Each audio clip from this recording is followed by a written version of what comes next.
So this reading is for entertainment purposes only. This is going to Divine Feminine and the Divine Masculine Collectives for May 22nd, 2026. So let's start with Divine Feminine.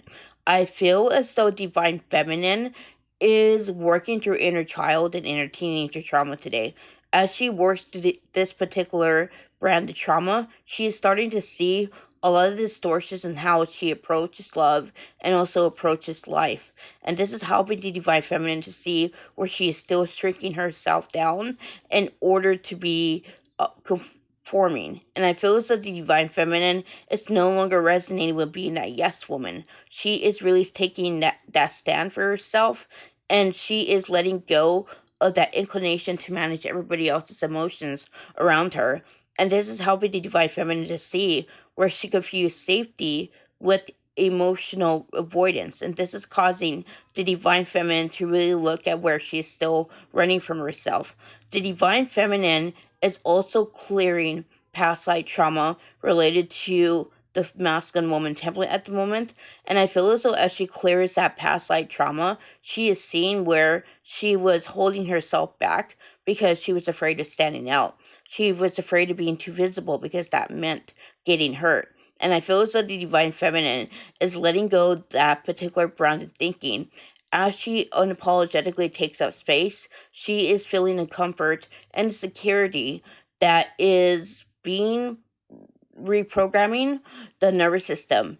As she lets go of the old reality, she is feeling that quantum leap. I feel as though the Divine Feminine is getting ready to quantum leap yet again, and I do see as she lets go of that attachment to the old timeline, she is having clarity about the next steps in our journey. And that's what I get for Divine Feminine. So this is what I get for Divine Masculine. I feel as though Divine Masculine is eliminating fear-based thinking related to the fear of not being enough. I feel as though as he lets go of that fear-based thinking, he's starting to see where he's selling himself short. He's starting to see where he doesn't trust love. The Divine Masculine is analyzing his patterns today, and he realizes that he has an issue with having peace, perpetual peace. He is so used to chaos, he is so used to unpredictability that this peace is threatening to his nervous system. And I feel so the Divine Masculine realizes that. He's realizing that that that he needs to reacquaint himself with being in peace. And I feel so the Divine Masculine is letting go of that fear-based thinking that tells him that he's going to mess it up, that this can't possibly last forever.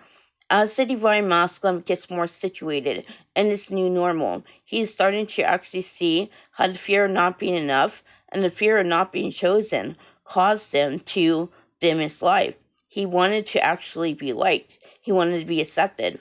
But it feels like the Divine Masculine is no longer resonating with putting himself last or being what other people needs. And he's seen that he needs to put himself first. I feel as though the Divine Masculine is letting go of that fear-based thinking that tells him that it's selfish, that tells him that it's wrong. And as he chooses himself, he is not apologizing for being too much. He's embracing all of himself. And I feel as though, like the Divine Feminine, he is getting ready to quantum leap. And that's what I give for Divine Masculine. If you haven't already, like this video, subscribe to my channel. I'll post updates about twin flames often. If you'd like to book a personal reading with me, you can DM me or you can reach out to my Calendly link on my page. I'm going to see you another time. Namaste.